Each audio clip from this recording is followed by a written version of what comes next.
कैसे मुझे तुम मिल गई। अंतिम भाग। अर्जुन, आनिया और अनवे मीटिंग में व्यस्त थे, तो वहीं शिवा, अनीमा और कामना एक साथ कमरे में बैठे थे। तीनों एक दूसरे की शक्ल देख रहे थे, फिर हंस पड़े। आखिर सबको ही वेम्पायर्स में इंटरेस्ट था और आज तीनों उनके महल में ही थे। वे आपस में बात करने लगे और अपनी अपनी कहानी सुनाने लगे। तभी कुछ घंटों बाद दरवाजे पर दस्तक हुई तो जूली खड़ी थी और उसके पीछे टाइगर था। कामना उसकी शक्ल देखने लगी तो वह बोली, अनीमा, आपको मास्टर अनवे ने बुलाया है और शिवा, आपको भी मिस आनिया ने बुलाया है। अनीमा उठकर उसके पीछे चल दी तो शिवा भी टाइगर के साथ चला गया। अब कामना का दिल धक धक करने लगा कि कहीं अर्जुन उसे ना बुला दे। इजहार करने के बाद अब उसे समझ नहीं आ रहा था कि अर्जुन के सामने कैसे जाए, उसका सामना कैसे करे, निगाह कैसे मिलाए। अनीमा अनवे के कमरे में पहुंची तो खिड़की से बाहर देखता अनवे उसकी तरफ मुड़ा। अनीमा का दीदार होते ही अनवे के चेहरे पर मुस्कुराहट तैर गई तो अनीमा ने अपनी झेप मिटाने के लिए कहा, क्या है, मुस्कुराने की कौन सी बात कह दी मैंने। अनवे ने उसकी तरफ बढ़ते हुए कहा, तुम्हारा दीदार काफ़ी है मुस्कुराहट लाने के लिए, कुछ कहने की जरूरत ही नहीं। अनीमा ने इधर उधर देखते हुए कहा, बातें बनाने खूब आती है आपको। अनवे ने उसकी जुल्फों को कान के पीछे करते हुए कहा, मोहब्बत जतानी भी आती है और जताने का इरादा भी है। अनीमा का चेहरा उसकी बात सुनकर गुलाबी हो गया, पेट में गुदगुदी सी उठी। तभी अनवे ने उसके कानों के करीब झुकते हुए कहा, शर्माने पर आपका चेहरा और ज़्यादा दिलकश हो गया है, एक अलग ही नूर आ गया है चेहरे पर। अनीमा ने उसे दूर करते हुए कहा, आप एक वेम्पायर है और आपको एक वेम्पायर ही ढूंढनी चाहिए खुद के लिए, मैं आपके लिए नहीं बनी। अनवे ने उसकी कमर में हाथ फंसाकर उसे खुद की तरफ खींचते हुए कहा, मेरे साथ आप नहीं तो और कौन रहेगा, आपके सिवा मेरे साथ कोई नहीं जचेगा। अनीमा ने उसकी बात सुनकर गर्दन में चेहरा छिपा लिया तो अनवे ने उसे अपनी बाहों में कसते हुए कहा, दिल में तो छिपी ही हुई हो, अब गर्दन में छिपने की क्या ज़रूरत है। प्यार भरे जज्बात कहो, हक जताओ, कब से सूखा पड़ा है मेरे दिल की ज़मीन। भरपूर इश्क करो और सदाबहार कर दो मेरी ज़िंदगी। अनीमा ने और कसकर उसे पकड़ लिया और चेहरा नहीं हटाया तो वह हंसते हुए बोला, वैम्पायर मैं हूँ, लेकिन गर्दन से तो तुम ऐसे चिपकी हो जैसे तुम ही वैम्पायर हो, और अब बस खून पूरा चूसने के बाद ही हटोगी। अनीमा उसकी छाती पर मुक्का जड़ते हुए उससे अलग हटी तो वह हाथ पकड़कर अपनी आगोश में खींचते हुए बोला, अरे रुको ना, एक बात तो बताओ, कल तक वैम्पायर से जो डर था वो दूर हो गया क्या। बहुत निश्चिंत हो मेरी बाहों में, अब नहीं दहल रहा मन कि एक वैम्पायर के करीब हो। अनीमा उसकी तरफ मुड़ते हुए बोली, नहीं, मैं क्यों डरूंगी, अब तो लोग डरेंगे कि मेरा पार्टनर वैम्पायर है। ओहो, इतना गुमान। अनवे ने उसे करीब करके आंखों में देखते हुए कहा, है तो है, आपको कोई एतराज़। अनीमा ने भी निगाहें मिलाकर पूछा तो अनवे उस पर झुकते हुए कहा, एतराज़ क्यों होगा जानम, अब मैं अपनी पार्टनर को प्यार करने वाला हूँ और आपसे भी एतराज़ की उम्मीद नहीं करता। अनीमा ने चेहरा फेर लिया तो भी अनवे ने उसके चेहरे को अपनी तरफ घुमाते हुए उसके बालों पर अपने लब रख दिए। उसके होठों की तपिश से अनीमा का चेहरा निखर उठा, मन में जैसे कुछ पिघल उठा हो। तो वहीं अनवे को भी अपने अस्त व्यस्त जीवन में सदाबहार सा अनुभव हुआ और उसने अनीमा को अपनी बाहों में समेट लिया। लगा कि बस ये पल कभी खत्म ही ना हो। उधर शिवा ने आनिया के कमरे में कदम रखा तो आनिया ने निगाह उठाते हुए कहा, कैसा महसूस हो रहा है, ठीक हो। शिवा ने होठ पर जीभ फिराते हुए कहा, ठीक तो हूँ पर प्यास लग रही है बहुत ज़्यादा, मतलब होठ शुष्क हो रहे हैं, गला भी सूख रहा है। आनिया ने उसके चेहरे पर नज़र दौड़ाते हुए कहा, होगा ये सब क्योंकि अब तुम भी मेरी तरह हो। शिवा ने उसकी तरफ मदहोश निगाहों से देखते हुए कहा, मुझे तो होना ही था तुम जैसा, तुम्हारा साथ भाता जो है मुझे, तुम्हारा अक्स अपनी आंखों में और अपना अक्स तुम्हारी आंखों में देखना चाहता हो। आनिया उससे नज़र हटाकर खिड़की की तरफ देखने लगी तो शिवा उसके पीछे आकर खड़ा हो गया और बोला, इस कपकपाती ठंड में इस तरह मुंह फेर कर खड़ी हो गई, सांसें ही छीन लेने का इरादा है क्या, ख्वाहिशों का दम ही घोंट दो, कुछ सपने तो जीने दो, अपने होठों का अलाव तापने का मौका नहीं दोगी, ज़्यादा आगे नहीं बढ़ रहे हो तुम। आनिया ने उसकी तरफ मुड़ते हुए पूछा तो शिवा ने उसको अपनी बाहों के घेरे में लेते हुए कहा, महबूब सामने हो तो शरारत हो ही जाती है, सुर्ख होठों को अपने लब से ढकने की ख्वाहिश आ ही जाती है। आनिया ने अब मुस्कुराते हुए उससे देखा और बोली, तुम्हें और हताशा करने की इरादा भी नहीं है मेरा, रुक, जब बदलना ज़रूरी हो तो बदल लेना चाहिए।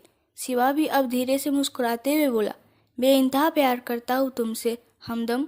उसकी करीबी से आनिया के लरजते लब हिले और अगले ही पल आहिस्ता से दोनों करीब हो गए। मोहब्बत का खुमार दोनों पर छा गया और जुदाई के उन बीते पलों को याद करते हुए उन्होंने एक दूसरे को बाहों में बांध लिया। इधर अर्जुन ने कामना को नोटिस कर लिया था कि वह सामने आने से बच रही है, इसलिए अर्जुन ने उसे संभलने के लिए कुछ वक्त देने का फैसला किया। अगले दिन रात के वक्त काउंसिल में अर्जुन को अध्यक्ष पद पर बैठना था, तो सब तैयार हो रहे थे। अनीमा ने सफ़ेद गाउन पहना तो कामना ने रॉयल ब्लू गाउन पहना था। शिवा ने सूट और लॉन्ग जैकेट डाला था। वे लोग महल से निकले तो सब अलग अलग घोड़ा गाड़ी में बैठे। कामना को भी टेम्स ने एक गाड़ी में बैठा दिया, उसमें कोई नहीं था। जब अर्जुन आकर उसमें चढ़ा तो कामना की धड़कनें ही बढ़ गई। वह उसी से बचना चाहती थी, लेकिन अब अर्जुन उसके सामने ही बैठा था। कामना ने थूक गटक लिया और उड़ते पर्दों से बाहर जंगल में देखने लगी, फिर चांद को एकटक निहारने लगी। तो अर्जुन ने उसकी तरफ देखा। हवा से चेहरे पर उड़ती छीट-फूट लटे और चांदनी से जगमगाता उसका चेहरा बहुत निर्मल और उज्जवल लग रहा था।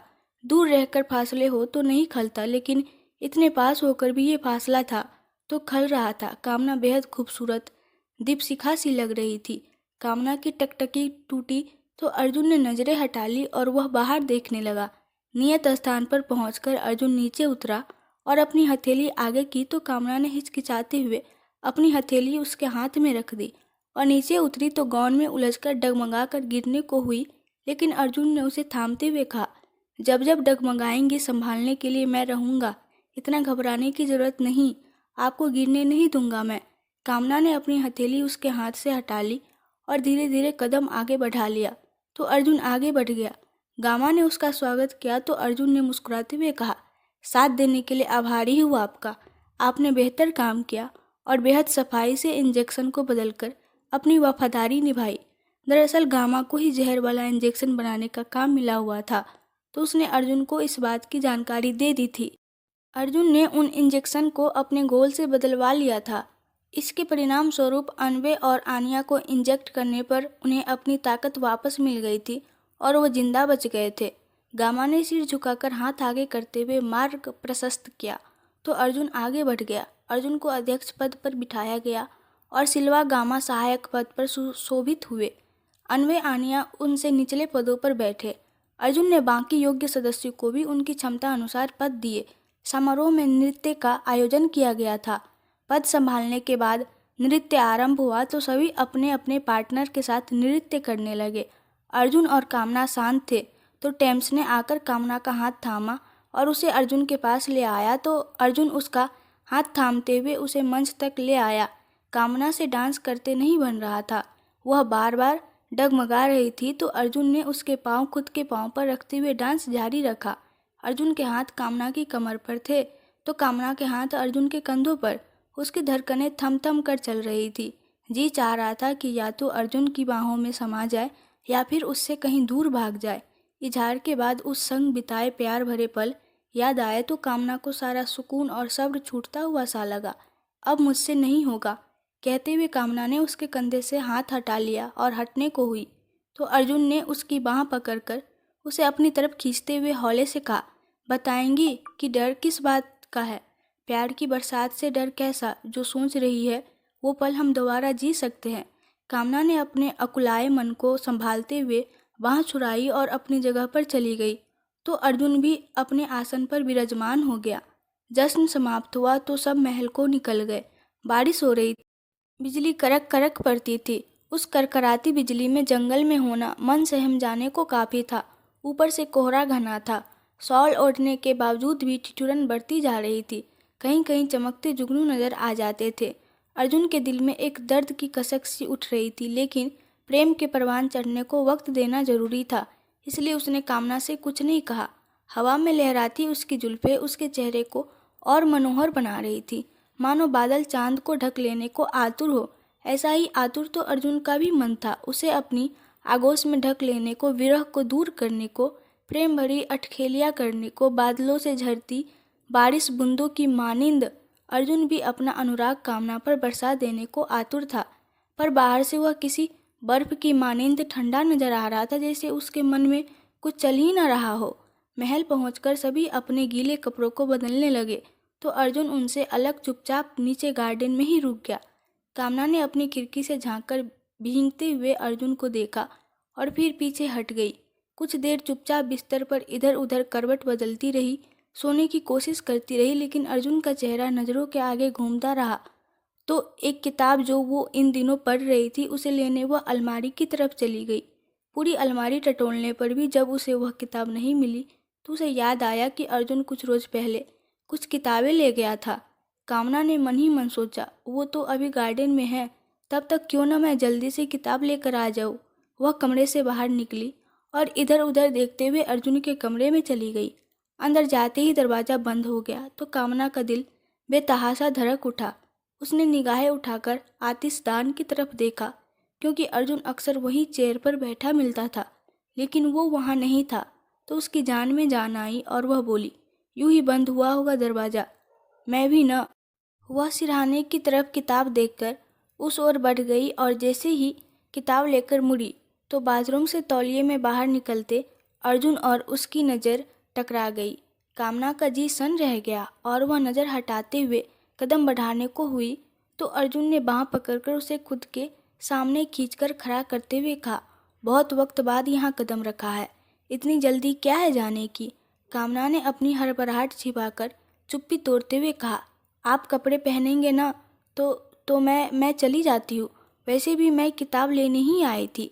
मैं जान सकता हूँ आपके मुझसे बचते फिरने की वजह। नहीं, मैं आपसे बच नहीं रही। महल में हूँ, सामने ही तो हूँ।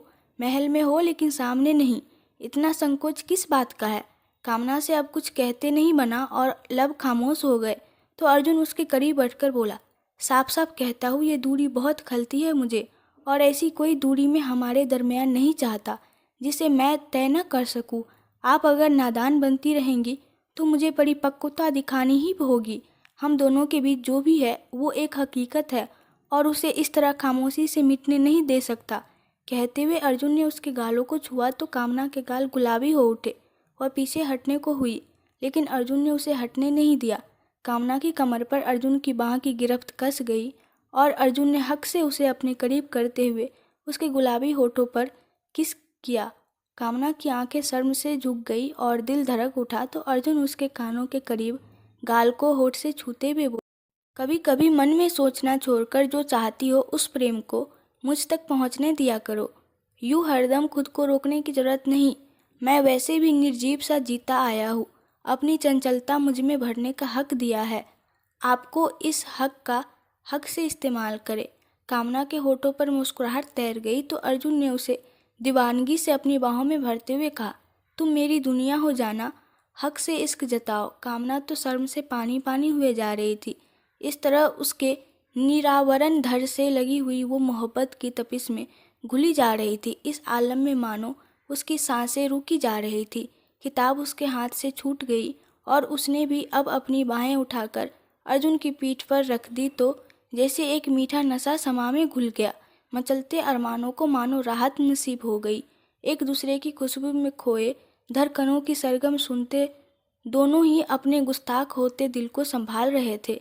कुछ रोज बाद नीलिमा सरला लौट आए तो शिवा ने अन्वे और अनीमा की शादी का प्रस्ताव सरला के सामने रखा। सरला राजी हो गई तो उसने साथ ही अर्जुन कामना की शादी की बात भी चलाई। सरला ने रुखाई से जवाब दिया कि इतने दिनों गायब रही इस लड़की को वैसे भी मैं अपने घर नहीं रखना चाहती। ये जहाँ जाना चाहे जा सकती है। अर्जुन को अच्छा तो नहीं लगा, लेकिन कामना की वजह से वह चुप रह गया। अनीमा और कामना की शादी एक ही साथ हुई तो अर्जुन ने कामना की एकमात्र सहेली स्मिता को भी शादी में बुला लिया। कामना बिन मांगे इस सरप्राइज को देखकर स्मिता से गले लगते हुए अर्जुन की तरफ देखते हुए मुस्कुरा उठी। उनके जाने के बाद सरला को अनीमा के बिना घर खाली खाली लगने लगा तो उसने शिवा को शादी करने को कहा। शिवा ने जानबूझकर आनाकानी की तो उन्होंने आनिया का नाम सुझाया और शिवा ने भी मन के भाव छिपाते हुए थोड़ी नानुकुर के बाद बात मान ली। तय दिन शिवा और आनिया की शादी हो गई। सब अपने अपने प्यार को पाकर अपना जीवन खुशी से बिताने लगे। अगर आप लोगों को इसी तरह की कहानियाँ सुनना पसंद है तो प्लीज़ आप लोग मेरे चैनल को सब्सक्राइब कर दीजिए और मेरे चैनल के साथ बने रहिए। इस कहानी के साथ अंत तक बने रहने के लिए आप लोगों का बहुत बहुत धन्यवाद।